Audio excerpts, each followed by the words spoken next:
Bonjour et bienvenue sur votre chaîne AJ4 Cadence, infopromo.com. Je suis votre présentatrice Sandrine Bala et encore heureuse de vous retrouver une fois de plus sur votre chaîne favorite AJ4 Cadence Info Promo. Aujourd'hui, mes chers bien-aimés, nous allons parler d'un témoignage d'une servante de Dieu qui est en Côte d'Ivoire. C'est un témoignage qu'elle a eu en 98, donc au XXe siècle, concernant l'au-delà, l'enlèvement. Ça concerne les vêtements que nous portons, ça concerne les maquillages, les tresses que nous portons, ça concerne les fausses églises, les églises qui ne sont pas conduites par Dieu mais qui existent pourtant. Ça concerne les personnes qui sont mortes par accident, qui sont mortes par étouffement, qui sont mortes par assassinat, qui sont mortes de diverses façons, mais ces personnes sont chrétiennes. On se demande où sont-ils partis réellement, où sont-ils partis.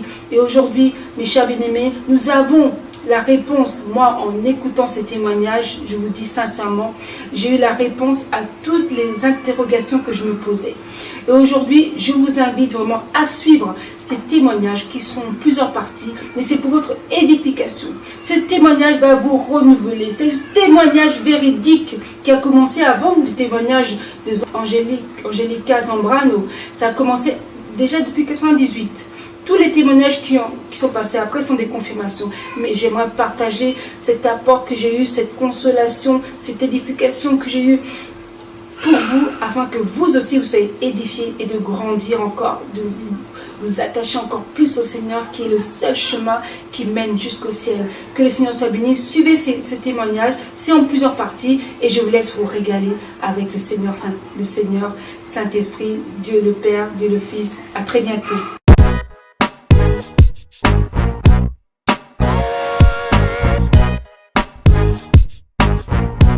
Je vous salue dans le précieux nom de notre Seigneur Sauveur Jésus-Christ.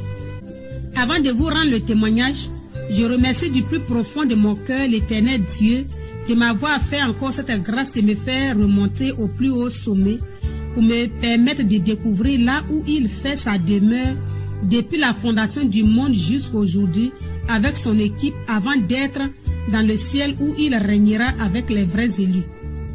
Quel titre notre Dieu a donné à ce témoignage? C'est l'au-delà. Qu'est-ce que vous entendez par l'au-delà? C'est ce qui surpasse tout, ce qui est au-dessus de tout, ce qui est au-dessus de la connaissance humaine. C'est le supra-terrestre. En un mot, c'est la résidence de Dieu. Dans ce témoignage, tout ce que vous allez entendre ne sont pas de nouvelles choses, ni des surprises, mais c'est ce qui a été déjà révélé dans la Bible, c'est-à-dire la vie que nous menons, mais nous ne croyons pas réellement à l'existence de ces choses. Mes amis, c'est par enlèvement, toujours par extase, de 17 heures que Dieu m'a encore fait la grâce de me faire découvrir l'au-delà. Arrivé au ciel, c'est comme un film. Les deux anges qui étaient venus me prendre, leur mission était achevée. Je me suis retrouvée seule dans un vide. Et j'ai commencé à dire à mon cœur, qu'ai-je fait pour que Dieu puisse me faire venir dans un tel lieu? Au moment où ces pensées tournaient dans ma tête, j'ai entendu une voix forte, comme le son d'une trompette, qui disait, « Saint, Saint, Saint est l'Éternel, le Dieu des armées. » Au moment où la voix se faisant entendre, j'ai vu un ange apparaître devant moi, vêtu d'une longue robe, les ailes très développées. Il m'a pris par la main. J'ai senti que quelque chose s'est passé dans ma vie. Lorsque je l'ai regardé, j'ai vu que entre lui et moi, il n'y avait plus de différence. Tout ce qu'il possédait était aussi sur mon corps. J'étais étonné, tellement cela était rapide.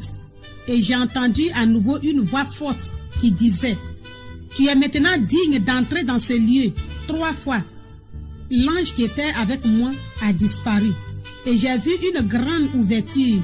Tout ce que je voyais, mes amis, je ne sais comment les nommer.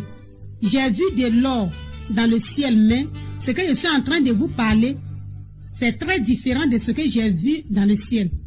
J'ai vu 7 chandeliers d'or et au milieu de ces chandeliers, j'ai vu un fil d'homme vêtu d'une longue robe et ayant sur la poitrine une ceinture d'or. Ses cheveux sont blancs comme de la neige, ses yeux comme une flamme de feu. Lorsque j'ai vu ses yeux, je me suis rappelé du premier témoignage, j'ai commencé à trembler. Son visage brillait comme le soleil lorsqu'il brille dans sa fosse. Ses pieds étaient comme de l'airain ardent, comme s'il eût été embrasé dans une fournaise. Apocalypse 1, verset 13 à 15. Venu vers moi, ne pouvant pas résister à sa présence, j'étais tombée sur ma face à ses pieds comme morte.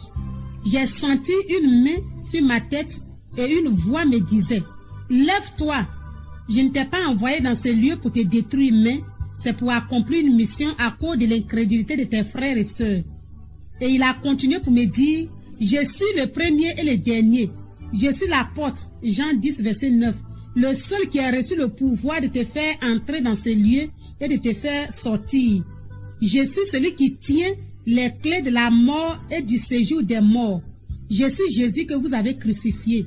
Lorsque j'ai entendu cette parole, j'ai dit, Seigneur, j'étais aussi crucifié par mes péchés. Pardonne-moi et rends-moi pur à tes yeux. J'ai entendu encore une autre voix qui disait, je t'ai déjà pardonné, c'est pourquoi tu arrives à accomplir cette mission. Lève-toi pour voir et écouter ce pour lequel je t'ai fait venir. Lorsqu'il a fini de me parler, j'ai reçu une force. La peur a disparu en moi et je me suis relevée. C'est comme dans un grand salon que je me trouvais parce que je n'ai vu aucun mur. Tout ce que je voyais était comme vitre, mais en or. Je n'ai vu aucun appareil, mais je me voyais partout. Il m'a dit, je vais d'abord commencer par toi, pour que tu saches que je t'ai déjà pardonné. Il m'a prise par la main et on partait. Je vous dis que tout ce que j'ai fait depuis août 98, qu'il m'a fait la grâce d'être sa servante jusqu'au jour où ma main était dans sa main, c'est-à-dire les veillées dans les villages, les évangélisations, même les dons que j'ai donnés aux gens, tout était passé sur l'écran et quelque chose m'a étonné. Je marchais ensemble avec le Seigneur Jésus-Christ, mais je ne le voyais pas apparaître sur l'écran. Pourtant, je me voyais de tous les côtés, même en bas, même au-dessus de ma tête. Au moment où je voulais lui poser la question, il m'a dit, n'aie pas peur. Et il m'a dit, n'as-tu pas lu dans la Bible que je suis lumière? Et il m'a donné Jean 4, verset 1 à la fin. Le message sur la femme samaritaine. Il a dit, ce que tu es en train de regarder, c'est ce qui va se passer au jour du jugement. Car j'ai mis un appareil dans votre main qui enregistre tout ce que vous faites jour et nuit. C'est ce qui sera votre témoin. Pourquoi cet appareil? Selon le Seigneur Jésus-Christ. C'est pour que toi et moi, nous sachions qu'au devant du Seigneur, rien ne sera caché. C'est-à-dire, si à la fin de notre vie, nous devons être auprès de lui ou être en enfer, il faut que toi, tu saches et que tu vois de tes propres yeux tout ce que tu as fait. En un mot, c'est pour éviter les discussions et les justifications. C'est pourquoi, avant de continuer, je vous dis, vous qui m'écoutez, ne croyez pas que ce que nous faisons dans le secret, Dieu ne nous voit pas. Même s'il ne nous voit pas, nous devons savoir que chacun a une disquette dans sa main, qui sera son témoin le jour J. C'est pourquoi, cherchons à avoir une bonne vie, pour ne pas être surpris au dernier jour. Ce qui m'a encore marqué, lorsque je vais lui poser une question, il sait déjà de quoi il s'agit. Et cela m'a fait rappeler de la parole qui dit, Dieu est celui qui sonde nos cœurs, nos pensées et nos reins. Lorsqu'il m'a montré ce film et expliqué ce que vous venez d'écouter, il m'a dit, regarde maintenant ta vie passée, lorsque tu n'avais pas encore reçu le pardon de tes péchés. Là, je ne savais pas comment regarder. J'avais eu honte. Même au moment où j'étais la première responsable dans l'église où j'étais, je vous dis sans honte que je n'étais pas encore affranchie à cause de tout ce que je posais comme acte. Il m'a donné l'exemple de Pierre, son disciple, qu'il avait renié. Après avoir écouté l'exemple qu'il m'avait donné, j'étais tombée à nouveau sur ma face à ses pieds. Après avoir écouté l'exemple qu'il m'avait donné, j'étais tombée à nouveau sur ma face à ses pieds en pleurant. Et j'ai dit en mon cœur, qu'ai-je fait pour qu'il puisse me faire cette grâce? Parce que je croyais que tout ce que je faisais avant qu'il ne me fasse cette grâce était bien à ses yeux. Oh, mes amis, j'étais comme une poubelle. Et il m'a dit, lève-toi. C'est pour que tu saches que je suis un Dieu d'amour et de compassion. 1 Jean 4, verset 9 dit, l'amour de Dieu a été manifesté envers nous en ce que Dieu a envoyé son Fils unique dans le monde afin que nous vivions par lui. C'est pourquoi, avant de continuer, je m'adresse à tous ceux qui servent le Seigneur. Ne regardez pas vos titres, mais cherchez votre réelle conversion en prenant l'exemple sur Pierre, disciple de Jésus. Et encore, écoutez Jean 8, verset 31. Il dit aux Juifs qui avaient cru en lui, si vous demeurez dans ma parole, vous êtes vraiment mes disciples. Mon frère, ma soeur, tu peux occuper un bon poste dans ton église. Tu peux faire tout pour le Seigneur. Mais si tu ne demeures pas dans la parole de Dieu, ton titre sera en vain. Après avoir vu ces choses, il m'a dit, regarde devant toi. J'ai vu plusieurs groupes d'anges. Le premier groupe qu'il m'a montré, il m'a dit, ces anges que tu vois sont les chérubins protecteurs.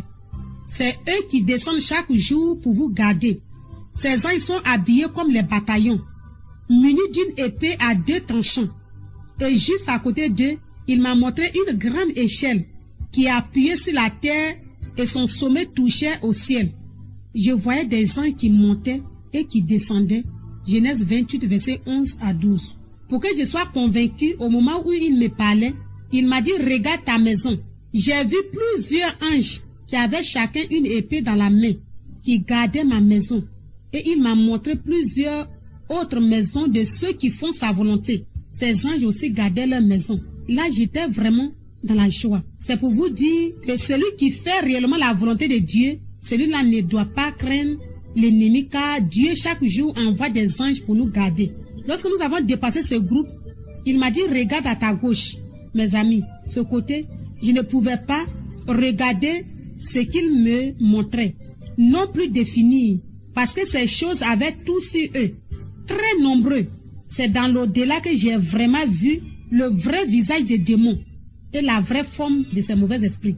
Il m'a dit, ces choses que tu vois, ce sont les mauvais esprits. Il m'a montré plusieurs groupes et selon lui, il y a ceux qui causent la mort précoce, ceux qui donnent des formes bizarres aux hommes, ceux qui causent des malédictions, c'est-à-dire des maladies inguérissables, etc. Il m'a dit, de cette même manière, les anges descendent pour vous garder. C'est de cette même manière, ces mauvais esprits aussi descendent pour vous attaquer. Lorsque j'ai entendu ces paroles, je voulais lui poser la question, pourquoi la Bible dit que le diable a été précipité sur la terre et encore tu me montres ces choses? En même temps, il m'a dit, ne sois pas troublé. Mais c'est pour que je sache, c'est pour que tu saches réellement que tout a été créé par Dieu et que c'est de l'au-delà que tout part. Même que le grand dragon fut précipité sur la terre, mais chaque jour, il y a des mauvais esprits qui descendent. Et juste à côté, j'ai vu un fil comme le toit d'araignée. Et il m'a dit, c'est avec ce fil qu'il descend. J'étais vraiment surpris de voir ces mauvais esprits dans un tel lieu. C'est pour vous dire que tout ce que vous voyez avec vos yeux charnels, même ce que vous ne voyez pas avec vos yeux charnels, tout est créé par Dieu. Lorsque nous avons dépassé ce groupe, il m'a dit, regarde devant toi.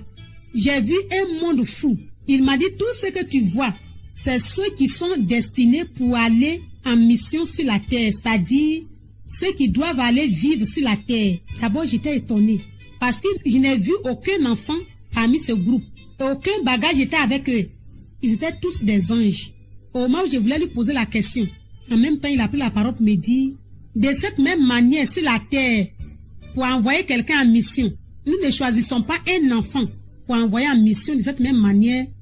Avant que nous ne partions en mission, Dieu permet que nous grandissons d'abord et qu'il nous bénisse en esprit avant de nous faire partir en mission. C'est pourquoi je vois ces personnes sont grands et ils sont des singes. Et que tout se fait en esprit. Que c'est dans le ventre de la mère que l'ange prend la forme humaine. J'étais vraiment étonnée. C'est pourquoi, toi qui crois que c'est une rivière qui t'a donné enfant, si tu entends ma voix, ressaisis-toi. Toi aussi qui ne crois pas que c'est Dieu qui a créé l'homme à son image, écoute cette parole dans Genèse 1, verset 27. Dieu créa l'homme à son image. Il le créa à l'image de Dieu. Il créa l'homme et la femme. C'est dans l'au-delà que cette parole a été réellement vérifiée à mes yeux. Car Dieu est esprit. Lorsque l'homme descend, il devient esprit. Et lorsqu'il meurt, il devient aussi esprit pour remonter. Après avoir vu ce groupe, il m'a encore montré le groupe qu'il a institué, qui chaque jour descendent pour prendre ceux qui sont fatigués ou ceux que leur mission est achevée, mais qui ont demeuré dans la parole de Dieu, comme Noé, comme Abraham, comme Enoch, etc. Il m'a dit, le groupe que tu vois, c'est ceux qui vont te chercher lorsque tu dois venir en mission. De même pour ceux que tu verras dans la ville sainte tout à l'heure. Mes amis, ce sont des anges, très nombreux et très propres. J'ai vu comme un garage, plusieurs chars qu'ils prennent pour venir chercher ceux qui restent fidèles à Dieu jusqu'à la fin de leur vie. C'est pourquoi toi qui crois à la réincarnation ou qui crois que lorsqu'une personne meurt, elle retourne encore dans le ventre d'une femme pour renaître, écoute ce passage dans Apocalypse 20, versets 4 à 5. J'ai vu des trônes à ceux qui s'y assis fut donné le pouvoir de juger. Et j'ai vu les âmes de ceux qui avaient été décapités à cause du témoignage de Jésus et à cause de la parole de Dieu, et de ceux qui n'avaient pas adoré la bête ni son image, et qui n'avaient pas reçu la marque sur leur front et sur leurs mains. Ils revinrent à la vie et ils régnèrent avec Christ pendant 1000 ans. Les autres morts ne revinrent point à la vie jusqu'à ce que les 1000 ans fussent accomplis. C'est la première résurrection. Ici, la vie dont la Bible parle est différente de cette vie que nous menons sur la terre. La Bible parle de la résurrection. Car dans Hébreux 9, verset 7, il est écrit qu'il est réservé à l'homme de mourir une seule fois, et après quoi vient le jugement. Si tel n'était, Dieu n'allait pas créer le ciel. C'est pourquoi bannissons les fausses doctrines et les mauvaises pensées. Cherchons à lire et à comprendre la parole de la Bible, car elle est non seulement la vraie lumière, mais c'est de la vérité, rien que de la vérité. Après avoir vu ce groupe, il m'a montré plusieurs trônes, ceux qui ont reçu le pouvoir de juger le monde, lorsqu'il sera bientôt assis sur son trône de gloire, le jour de son avènement. Apocalypse 20, verset 4. Le trône qui m'a plus frappé, c'est le trône de notre Créateur. Mais avant d'atteindre ce trône, il y a plusieurs groupes d'anges. Mais à cause du temps, il n'a pas pu m'expliquer le rôle de chaque trône. Mais quelque chose m'a marqué. Depuis le début, lorsque nous arrivons dans un groupe, tous les anges, même celui qui est assis sur le trône, se prosternent. Ce geste m'a rappelé cette parole dans Romains 14, verset 11, qui dit « Je suis vivant, dit l'Éternel. Tout genou fléchira devant moi, et toute langue donnera gloire à Dieu. » Ensuite, au fur et à mesure on s'approchait du grand trône, non seulement les anges multipliaient de nombre, mais j'ai entendu une forte voix comme le son d'une trompette qui disait « Louez l'Éternel, vous tous qui le craignez. » Tellement la voix résonnait, je cherchais d'où sortait cette voix. J'ai vu les 4 êtres vivants et les 24 vieillards se prosterner pour adorer le roi des rois. En les voyant simplement, j'ai senti comme du courant dans tout mon corps et j'étais tombé parce que je ne sais pas si j'avais les pieds sur la terre. Tout mon corps tremblait. Il est insondable, c'est Dieu. Il est admirable. Il est incontournable, c'est Dieu. Non, so ridigit. Apocalypse 20, verset 12 dit « J'ai vu un grand trône blanc. Celui qui était assis dessus, la terre et le ciel s'enfuirent devant sa face. Et il ne fut plus trouvé de place pour eux. » C'est vraiment la vérité, mes amis. Je ne sais pas si derrière lui quelque chose peut encore exister. Lorsque je me suis relevée, le Seigneur Jésus lui-même m'a montré son trône. Son trône est juste à la droite du Père. Cela m'a aussi rappelé ce que j'avais vu au premier témoignage. Il m'a dit, je vais maintenant te montrer le monde entier. Après avoir vu toutes ces choses, j'ai vu le monde comme si c'était un petit village qui était devant moi. C'est pourquoi, avant de continuer, je vais chanter ce chant qui dit, il tient le monde dans sa main. Il tient le monde dans sa main. Il tient le monde dans sa main.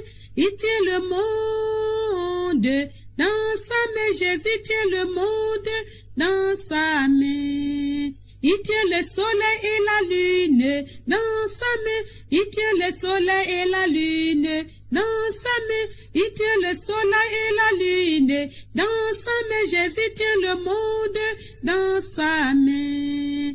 Il tient le ciel et la terre dans sa main. Il tient le ciel et la terre dans sa main. Il tient le ciel et la terre dans sa main. Jésus tient le monde dans sa main. Nous n'avons peur de rien dans sa main. Nous n'avons peur de rien dans sa main. Nous n'avons peur de rien dans sa main. Jésus tient le monde dans sa main. C'est vraiment la vérité. Tout ce qui est écrit dans la Bible, mes amis. Après avoir vu ces choses, il m'a présenté deux nations, c'est-à-dire les musulmans et les chrétiens. Il m'a posé la question suivante. Pourquoi il y a deux nations et la guerre entre les musulmans et les chrétiens? Au moment où je réfléchissais, il m'a donné Genèse 16, versets 1 à 3. Sarai, femme d'Abraham, ne lui avait point donné d'enfant. Elle avait une servante égyptienne nommée Agar. Verset 3. Alors Sarai, femme d'Abraham, prit Agar, sa servante, et la donna à son mari. Au verset 4, il alla vers Agar et elle devint enceinte. Après avoir écouté ces paroles, il m'a posé la question. Est-ce correct ce comportement? Au moment où je cherchais dans ma tête ce que je dois lui dire, il m'a dit de bien écouter ce qu'il va me dire, car c'est ce qui nous fait souffrir sur la terre. Abraham avait reçu de Dieu une promesse dans Genèse 15, verset 1 à 6, mais il n'a pas été patient et il a écouté sa femme Sarai en acceptant d'aller vers Agar. Lorsqu'Agar est tombée enceinte, que s'est-il passé? Il m'a encore posé cette question. Il m'a donné Genèse 16, verset 7 à 12. Mais écoute, verset 11 à 12. L'ange de l'Éternel dit, voici tu es enceinte, et tu enfanteras un fils à qui tu donneras le nom d'Ismaël. À qui tu donneras le nom d'Ismaël, car l'Éternel t'a entendu dans ton affliction. Au verset 12, il sera comme un âne sauvage. Sa main sera contre tous, et la main de tous sera contre lui. Et il habitera en face de tous ses frères. Le Seigneur m'a dit, dans ce passage, il y a trois choses que je dois retenir qui sont, premièrement, Ismaël sera comme un âne sauvage. Que veut dire âne sauvage? Il m'a posé la question. C'est quelque chose qui n'est pas propre ou pur. C'est quelque chose qui n'a pas sa vraie place. En un mot, Ismaël n'est pas non seulement un enfant légitime, mais il n'est pas de la volonté de Dieu, parce qu'il n'a jamais établi son alliance avec cet enfant, malgré qu'il est de la postérité d'Abraham, mais il a béni et l'a rendu très fécond. Genèse 21, verset 13, Dieu dit à Abraham, je ferai aussi une nation du fils de ta servante, car il est de ta postérité. C'est pourquoi nous voyons deux nations. Il a dit aussi, pour ce qui concerne la guerre qui se vit entre musulmans et chrétiens, il m'a dit, écoute, Genèse 16, verset 12, sa main sera contre tous, et la main de tous sera contre lui. Et il habitera en face de ses frères. Il m'a posé la question suivante. Qu'est-ce que cela veut dire? Au moment où je voulais répondre, il m'a dit qu'Ismaël sera l'ennemi de ses frères. S'il est leur ennemi, cela veut dire qu'il aura un combat. Et pour qu'il y ait un combat, il faut un adversaire. C'est pourquoi la parole dit qu'il habitera en face de ses frères. C'est l'origine de tout ce que vous vivez sur la terre. C'est à cause de l'impatience d'Abraham, parce qu'il n'a pas attendu le temps de Dieu. Après avoir écouté ces paroles, il m'a encore posé la question, pourquoi lui, Dieu, il n'arrive pas à écouter les musulmans lorsqu'ils crient à haute voix? Il m'a donné Ézéchiel 8, verset 10 à 18. Mais écoutez le verset 12 à 18. Et il me dit, fils de l'homme, vois-tu ce que font dans les ténèbres les anciens de la maison d'Israël, chacun dans sa chambre pleine de figures? Car ils disent, l'Éternel ne nous voit pas. L'Éternel a abandonné le pays. Et il me dit, tu verras encore d'autres grandes abominations qu'ils commettent. Et il me conduisit à l'entrée de la porte de la maison de l'Éternel, du côté de Septentrion. Et voici, il y avait là des femmes assises qui pleuraient Tammuz. Il me dit, vois-tu, fils de l'homme, tu verras encore d'autres abominations plus grandes que celles-là. Et il me conduisit dans le parvis intérieur de la maison de l'Éternel. Et voici, à l'entrée du temple de l'Éternel, entre le portique et l'autel, il y avait environ 25 hommes tournant le dos au temple de l'Éternel et le visage vers l'Orient, et ils se prosternèrent à l'Orient devant le soleil. Et il me dit, vois-tu, fils de l'homme, est-ce trop peu pour la maison de Juda de commettre les abominations qu'ils commettent ici? Faut-il encore qu'ils remplissent le pays de violence et qu'ils ne cessent de m'irriter? Voici, ils approchent le rameau de leur nez. Moi aussi, j'agirai avec fureur. Mon œil sera sans pitié et je n'aurai point de miséricorde quand ils crieront à haute voix à mes oreilles. Je ne les écouterai pas. Après avoir écouté ces paroles, il m'a dit, je ne suis pas un Dieu d'idole, mais un Dieu très très très saint. Il m'a encore posé la question suivante. Pourquoi les musulmans ne vont pas hériter le royaume de Dieu? Et il a continué pour dire, il y a un seul point que tu dois retenir. Au moment où il me parlait, il m'a touché par le bras. J'ai senti une force et j'étais tombée à ses pieds, comme morte. Et j'ai entendu une voix qui disait, le pouvoir a été donné à chacun. Lorsque je me suis levée, il m'a dit, la force que tu viens de recevoir, c'est ce qui te permet de monter et de descendre. Il m'a donné Acte 1, versets 7 à 8. Jésus leur répondit, ce n'est pas à vous de connaître les temps ou les moments que le Père a fixés de sa propre autorité, mais vous recevez une puissance. Le Saint-Esprit survenant sur vous, et vous serez mes témoins à Jérusalem, dans toute la Judée, dans la Samarie, etc. Et il m'a dit, le vrai nom de cette puissance, c'est la pesanteur. C'est cette force que je donne à tous ceux qui me reçoivent dans leur vie. Celui qui n'a pas reçu cette force ne sera jamais ressuscité, ni ne connaîtra jamais l'enlèvement au son de la trompette. Acte 4, verset 12 dit, il n'y a de salut en aucun autre nom, car il n'y a sous le ciel aucun autre nom qui a été donné parmi les hommes par lequel nous devions être sauvés. Ensuite, il a donné Apocalypse 1, verset 18. Et encore Jean 10, verset 9. C'est pourquoi il me dit que ces personnes, c'est-à-dire les musulmans, n'hériteront pas le royaume des cieux. Mais s'ils se donnent à lui, Jésus-Christ, non seulement ils vont recevoir cette puissance, le Saint-Esprit qui va les rendre agréables à ses yeux, et ils seront aussi ses meilleurs disciples. Et ils connaîtront non seulement l'enlèvement, mais ils seront aussi ressuscités pour ceux qui sont déjà morts. Au moment où il me parlait, pour que je sois convaincu, les amis, il m'a montré un monde fou. C'est-à-dire les musulmans qui sont déjà morts. Comment ils sont partis et où ils vont. J'ai vu des choses qui me faisaient très peur. Chacun avait son collier dans sa main. Comment?